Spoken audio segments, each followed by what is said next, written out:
Focused and recorded. You good to go? Yeah. Yep. Awesome. Well, thanks everyone for coming along today. Really great to be here in the heart of the hut with MP for Hut South Chris Bishop and Minister for Infrastructure. We're here at Niche Modular, a fantastic company providing off-site manufactured classrooms for schools across the country. They're shipping up as far as Auckland. Really fantastic to be here today to see classrooms that can be built in a matter of weeks, delivered on site and put in place within another few weeks as well, at a fraction of the price, and this is exactly what we need to be driving towards. So we're here today because we have released the report into school property that a few months ago I asked to be undertaken by Murray McCulley and Mark Binns. They've provided a report that frankly we expected, but in many cases was a lot worse than we thought. We came into government with a pipeline of unfunded projects, a whole lot of schools that had raised expectations, poor communications, and as I say, this pipeline of projects that there was no funding for. And that's what we've been working through over the last few months. Since we've got the report, I'm really proud to say that we've done a number of things in school property. The first thing we made sure that we did was be more open and transparent and communicate well with schools so that they knew exactly what was happening. The second thing that we did is we put direction to the ministry that they needed to use more of these off-site manufactured builds and repeatable designs to get better value for money so that we could deliver more classrooms to more schools. And I'm really proud to say that the last quarter we delivered over 60% of the classrooms that were off-site manufactured build compared to the quarter in the previous year, which was under 20%. So that's a huge achievement in 10 months in government. We've also undertaken, or the Ministry have undertaken, a value for money review, which they started, to be fair, before we were in government because they knew they had a pipeline of projects that they weren't able to deliver on because they didn't have the funding, because they had over-promised and only had a small pipeline of delivery, and they didn't have good value for money. They weren't doing these off-site manufactured builds at the scale they needed to be. They weren't using repeatable designs. Under the previous government, we were seeing fancy architecturally designed multi-storey classrooms that were great for the schools that were getting them. But actually, there were a whole lot of other schools that were missing out because we weren't getting good value for money. We weren't using classrooms like this delivered to multiple schools, and that was the opportunity cost of the last few years. And the report was very clear that we need to be getting good value for money. We need to be using these types of classrooms. We also need to be making sure that we are investing more in the classrooms that we already have in terms of maintenance. And I was really proud at the last budget to make sure that we invested $780 million into maintenance, which is more than the last 6 years combined. Because we know that if we can keep our classrooms going for longer and we're investing in them, then we can get much better value for money across the whole sector. So we've had a whole lot of work that's already been underway that I'm very proud of before we even got the report, and since we've got the report. The second phase now from the report, we've broadly accepted the recommendations. We're going to be putting in place a functional chief executive that will report directly to me. We're also going to be putting in place an external investment board, an investment panel, to make sure that we can drive even more efficiency, even more value for money, and help us through the transition into phase 3, which is considering a different way that we can deliver school property, potentially outside the ministry. But that's something that we're going to be taking to Cabinet in the coming months that we will go through the details on in the next few months. I'm really proud to be able to do this work with my colleague, Minister of Infrastructure, who has got a much broader lens of infrastructure overall across the whole system. But Minister Bishop is really invested in school property and in education as well, has a real passion for education, and has been helping us on this journey because he's really interested in school property and how that fits into the broader narrative of delivering infrastructure for New Zealand. And he's got a few comments to make more broadly about the system overall. Thank you, Erica. It's wonderful to have you here in the Hutt Valley again. It's awesome. School property, as you've heard from the Minister, is really emblematic of the situation we inherited across lots of different parts of the infrastructure system.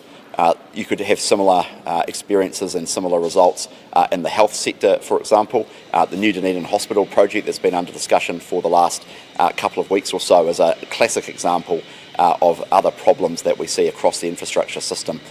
Erica's done the right thing, and the government is doing the right thing by making a much greater focus on maintenance. The consistent advice that we've got from the Infrastructure Commission as a government is that we need to be investing much more in maintenance and looking after what we already have, because that gets, as Erica says, that delivers better value for money and gets longer lived assets, and that's something that frankly as a country we haven't done very well for a large number of years. And so school property, as I say, is very emblematic of many of the problems we see across the infrastructure system. You could also look at Kāinga Ora, for example, as well, where you have a multi-billion-dollar company with billions of dollars worth of assets, state houses and social houses, where we haven't done a very good job as a country of looking after those state houses and have underinvested in maintenance as well. So there's going to be a much more renewed focus from the government on maintenance and looking after what we have, but also making sure that we drive as much value for money from the new money that we are spending on new builds as possible. And that's why the work that we're doing here with off-site manufacturing and repeatable designs is so really important. One of the issues with the new Dunedin Hospital, for example, is that it is a incredibly complex, bespoke design on a extremely challenging piece of land in Dunedin, and that has driven the cost up and up and up and up. And what started life as $1.2 to $1.4 billion for a new hospital has ended up approaching $3 billion and is simply unaffordable and unsustainable, both politically and economically and socially. And so Simeon Brown, who's our colleague as the Minister of Transport, is doing a similar thing when it comes to building roads, driving as much value for money out of that process as possible so we can do more with the same amount of money. And what is true for education and for classrooms and school halls is true for housing, and we've got work underway in Kāinga Ora, and it's equally true for health infrastructure and roads as well. The more simple and clean and clear you can make things, and the more repeatable that you make the designs that you're building to, the more efficiency you can get from that dollar, and for every dollar that you can spend more efficiently, you can do more with that money. And so we don't have the perfect system right now, both in education and in housing and in infrastructure, but we are getting there, and we are doing work at pace to get there. Erica and I will be working alongside each other as part of Phase 3 as we look at the functions of potentially a new entity to deliver school property better. That work is in 2025, but an enormous amount has already been achieved by Erica and the Ministry so far in moving towards repeatable off-site manufacturing, and the next steps are this functional chief executive as well as an investment panel to drive better value for money. Happy to take your questions, I think. Minister, can we be transparent about the 488 schools on this, building projects on this wait list? Are they going to be built? Of course. I mean, that's the plan. The reason that we had to do this is because we came into office and found that there was this pipeline. And the worst thing about that pipeline was that all of those schools had these raised expectations that they were going to get these fancy new buildings. Many of them had been waiting years. We know of one school that had been waiting for 7 years, and that's not fair. Raised expectations and only a small pipeline of delivery because we weren't getting good value for money. When you are delivering very expensive bespoke designs, it's at the expense of all of those other 488 schools in the pipeline. That's why this work is so important, driving good value for money so that all of those 488 schools get classrooms like these that are good value for money, warm, safe, dry, functional, and that drives down that wait list that we have. That's the point of this work. When this review was announced in February, there were, plans were put on hold. Schools were concerned around if they would get the promised, construction that they needed. What's happened there? Are they still on hold, or is building, back in action? Just to be very clear, the Ministry's value for money exercise started in September before we were elected. That was the point when the Ministry realised that they had this pipeline that they were unable to afford to deliver on, and all of these raised expectations. There was nothing that was paused under our government. What we have done is injected $1.2 billion at the last budget into school property. That's 8,000 student places, $790 million in maintenance, which is more than the last 6 years combined, to put an injection into this to start to clear the backlog. But the key part is driving value for money. The end of these fancy, architecturally designed, expensive, bespoke classrooms, and more of what you see here. Things that we can build quickly, efficiently, that are warm, dry, safe, that kids can learn in, and we can get to more schools to drive down those wait It lists. has been at 1.2 billion, but the report says 6 billion is needed. Is that on the table? Over time, we will be consistently injecting more and more into school property. But again, it's about driving efficiency and good value for So money. can we just clarify? So it's additional $3 billion to make up the deficit for those that haven't been fully funded.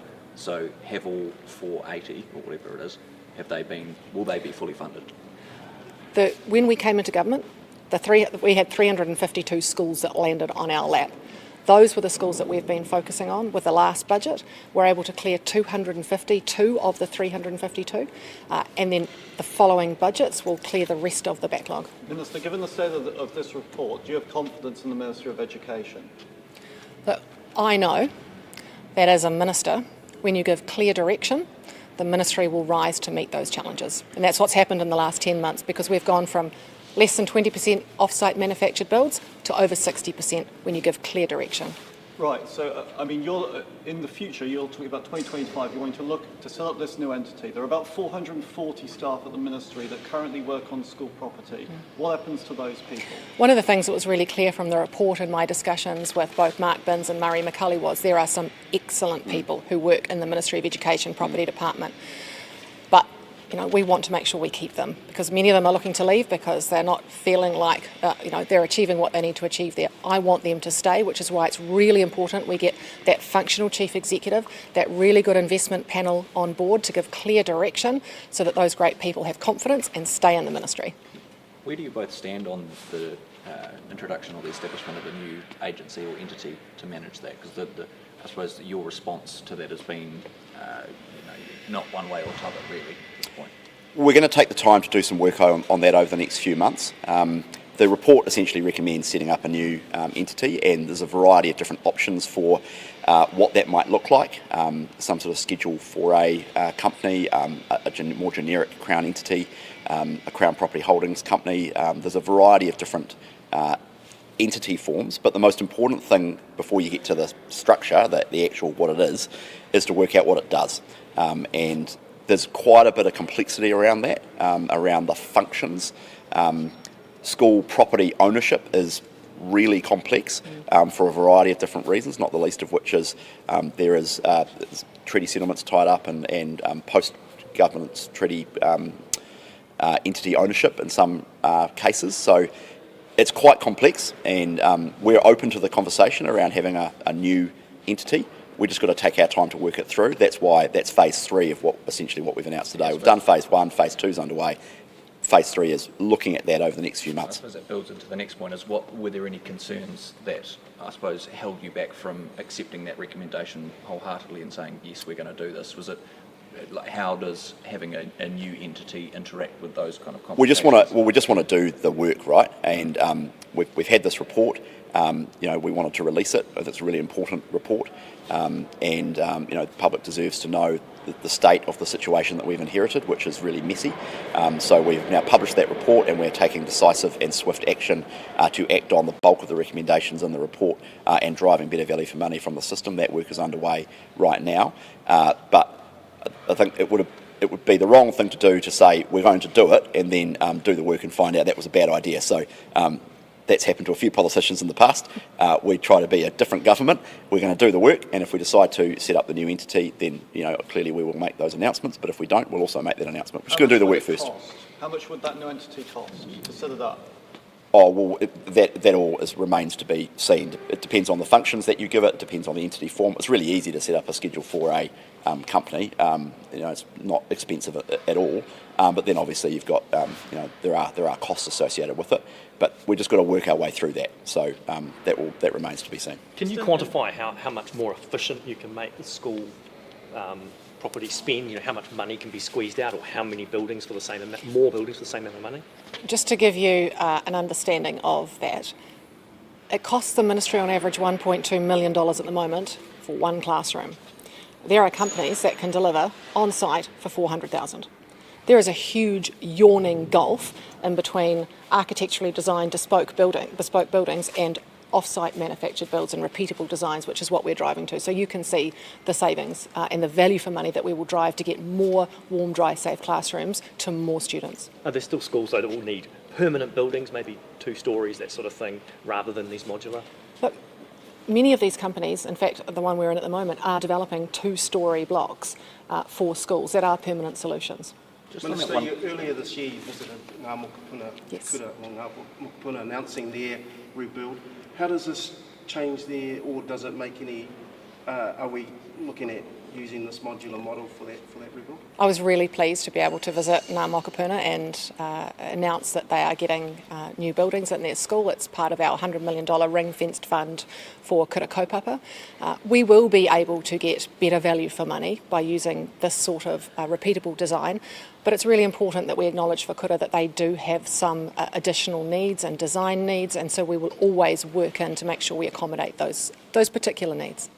Minister, obviously, prefabs you're able to build a lot more. Critics would then say that, that this could be seen as a cut, right? Because you could be doing bigger builds and instead you're doing prefabs. Is this a cost-cutting exercise? This is not a cost-cutting exercise at all. This is a great value for money. What we've had in the last 6 years is a few privileged schools getting very expensive bespoke classrooms and builds at the expense of every other school that is sitting in buildings that are not fit for purpose. It's really important that we drive good value for money so that our kids are sitting in these classrooms, which are amazing. They're warm, they're light, they're dry, they're functional.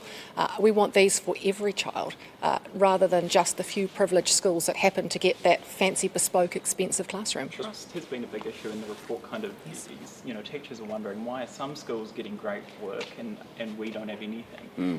What was going on at the ministry there? What is the reason why some schools were getting pretty cool buildings when others didn't? Well, look, I think there's a couple of things there. Firstly, the previous government had a propensity to build new classrooms. They had their program that they were running, and so they were all about cutting the ribbon on fancy new classrooms and really very little investment into maintaining the existing stock, of which we have $30 billion of. That was the first problem. I guess the second problem was that while there were a very minimal use of off-site manufactured builds and minimal use of repeatable designs, there wasn't a clear direction and impetus from the last government to really drive that. In 10 months, we have moved from under 20% to over 60% off-site manufactured builds just by having clear direction and good leadership, telling the ministry, hey, this is what we expect to get better outcomes for our kids. Let's make a point on that. Maintenance isn't sexy, No. New stuff's sexy.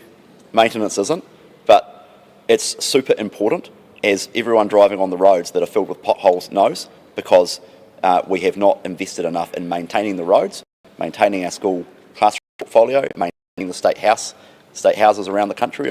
Government owns 73,000 houses around the country, many of which were built in the 1950s and are old and tired and we haven't maintained properly. So it's not sexy, but it's super important, and if you don't do it, eventually the rubber hits the road, chickens come home to roost, insert cliche here, and you have to do something about it. And in school property, as we are in health infrastructure, as we are in state housing, as we are across the infrastructure portfolio, we've inherited a real mess. Last government didn't do a good job, but actually it goes back generations. Those problems have landed on our lap. We are taking the tough decisions and the necessary decisions to reset the system and get it back on track. Just on the transparency aspect though, I mean, the report points to schools being able to jump the queue by lobbying politicians and going through the media. I mean, that's a pretty serious bypass of what would be normal processes. So Minister, do you have concerns, or have you wanted to, I suppose, interrogate how that worked? And B, do you have concerns about the actions of politicians to intervene on schools' behalf and to be able to skip that queue? Did you guys know that this could happen? Yeah, look, that's a really good point, and one that is quite frustrating when politicians get involved in school property decisions for political reasons rather than based on need and population growth like we saw at the Mokoroa. That is a school that will be needed in the near future, but it certainly wasn't needed when the politician announced it. That really gets in the way of fairness and transparency for the rest of the sector, and I've made it clear to the ministry that there has to be a better balance. Look, sometimes there will be a reason for schools to lobby ministers because maybe they have missed out for good reason or not good reason, and it's good to have that communication, but overall we must have much more transparency around delivering based on need, population growth, growth rather than the whim of a politician or because a school was particularly noisy in the media. It's really important that we have that transparency. It's quite a good argument for a separate entity, a separate structural entity, in which those decisions around investments and both, well, we've got yet to do the work, but it's an argument for devolving those decisions to a separate entity owned by the government and working to direction from the government around prioritisation and those sort of things. But the actual decision, am I building here or are they waiting 2 years, or what am I building, and those kind of decisions that are the subject of a lobbying, as the report makes clear, that's an argument for devolving those decisions and then ministers staying hands off.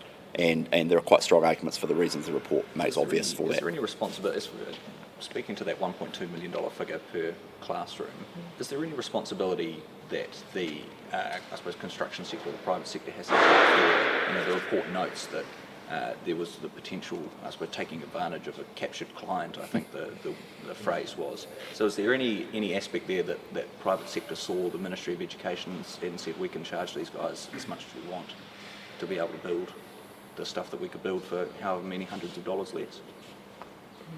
Look, I can't comment on that too much. I mean, it was reported in the report.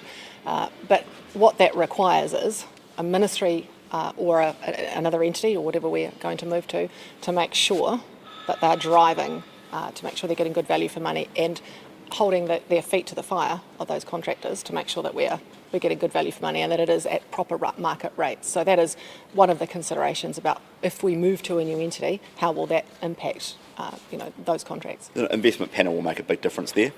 Bringing in some private sector experts or bringing in experts to work on the investment panel to just run the ruler over investments and just say, oh, hang on a minute, these guys are, that's a bit over the top.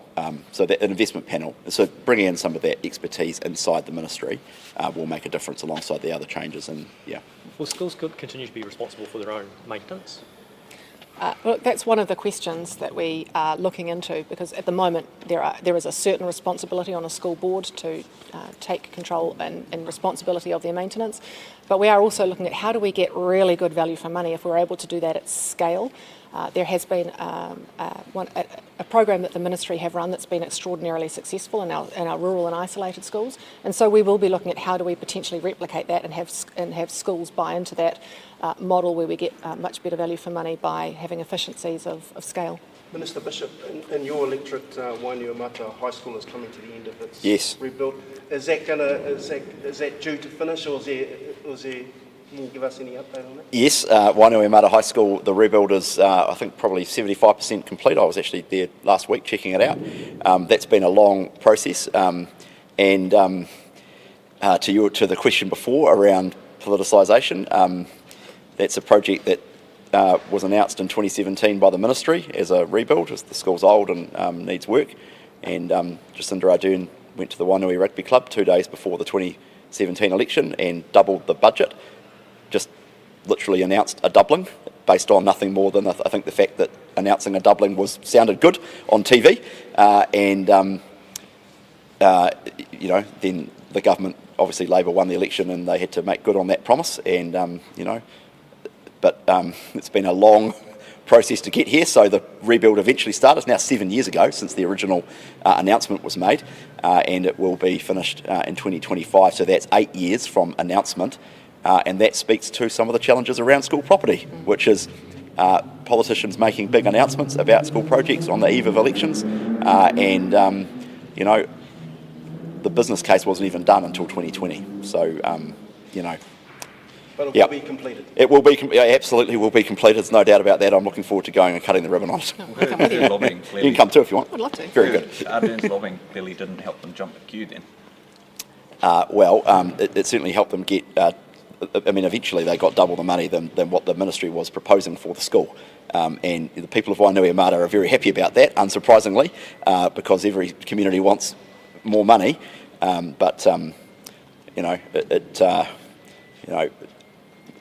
I think most people would be rightly pretty outraged by it. They didn't win the seat anyway. So. Can I ask about underwriting of private housing development? Yes. What happens if the government actually needs to come in and pay up? And do you expect that could happen in any case? Well, so what ends up happening is the government ends up buying the houses. It's the point of the underwrite scheme, to sit behind, and then buys them and then sells them, sometimes at a loss. So that's the point, is to provide a bit of surety to get these developments happening.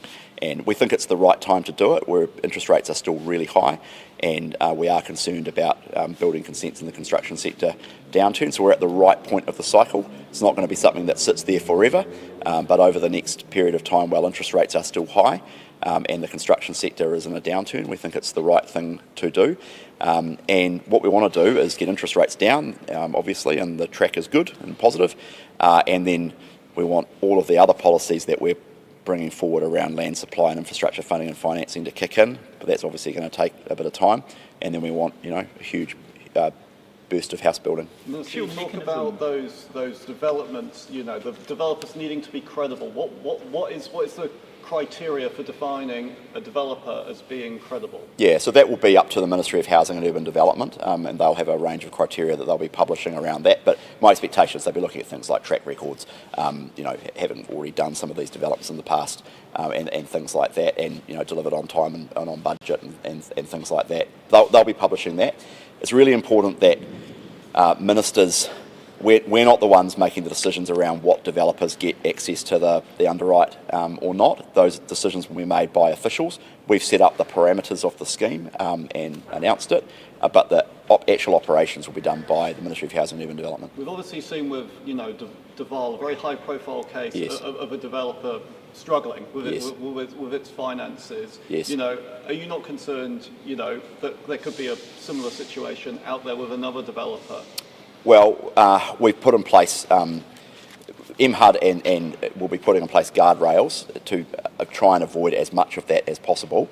But, clearly there is a risk for some of these situations, because the Crown is essentially coming in and providing a residential underwrite, some sort of guarantee. So, clearly there is a risk. We need to be upfront and honest about that. We think, on balance, the risks can be mitigated to a large extent, but also it's the right thing to do at this point in the construction cycle and the market. We'll see how the program goes. In fact, I've heard this morning that someone's already expressed strong and keen interest, so that's a good thing. Why do you think you won't run into the same problems as KiwiBuild and underperform? Well, KiwiBuild was a scheme to try and build 100,000 houses over 10 years, and I think it delivered, from memory, 2,400, or might not even be that many. So it failed. It also had a whole range of income and price caps. We've removed all of those things. So it's a lot more flexible scheme. So all of the strictures and things that people had to meet to get it within the KiwiBuild scheme, we've got rid of all of that. How many houses do you reckon will be built with your scheme? It will depend, and I'm not going to give you a number. It will depend on the market, it will depend on interest rates, it will depend on applications, it will depend on a number of different things. Let's just wait and see. The majority of developments in the country are not going to use it, but it's there to try and soften the impact of the downturn that we are seeing because of high interest rates. But the majority of house building going on around the country won't use it, and they won't even think about it. So you haven't made any estimates of? No. How time limited will it be? It will be over to the government to turn it off, to turn it on and off, and we will take advice on that. So I'm not going to say, once the OCR hits a certain number, we will turn it off. We will assess that as things go, depending on the OCR, depending on the interest rate track, depending on how it's utilised and how it's going, and also depending on the rate of residential building consents and construction activity. So I don't know is the short point, but we want to see, we want to have it there for a period of time while interest rates are high. Just last question. Yeah. Thanks. Are there any schools in Wellington that are expecting classes from here, and what would be the time frame? That one over there is going to the Kura around the corner, right behind us, right? Yeah. So that one.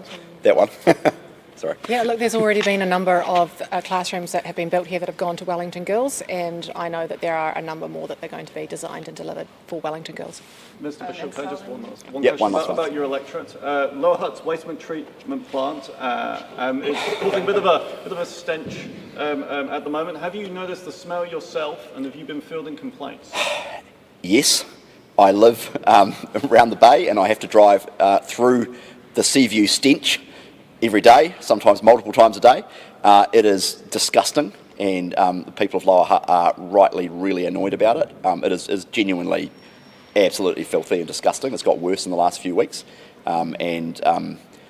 people want to see action. And Wellington Water and the council, they say they're doing what they can, and it's not my responsibility, but I've just been saying to them, you've got to work as quickly, as fast as possible to sort it out. It's just absolutely disgusting. A lot of people, it's not about me, but a lot of people actually live in and around the Seaview area. Workers as well, it's not actually far from here. People are in Seaview and Gracefield. A lot of people in manufacturing, light industrial, working there every day. I don't know how they do it, to be honest. It's absolutely disgusting. When the wind blows the wrong way, it's just awful. Should the government step in though to fix Wellington Water? We are fixing.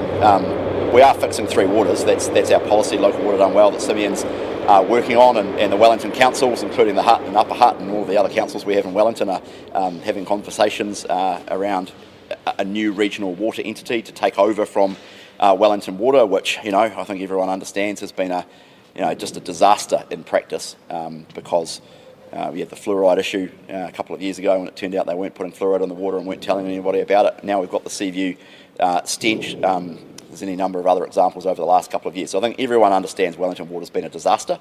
So setting up a new entity, and to be fair to the Hutt Council, they put a lot of money into water in their long-term plan, into water infrastructure, which is a good thing, and I welcome that. But in the short term, we've got to have a solution for the waste, for the Seaview plant, which is just, the people of Lower Hutt have had enough. Does it need a treatment plant? Yes, no?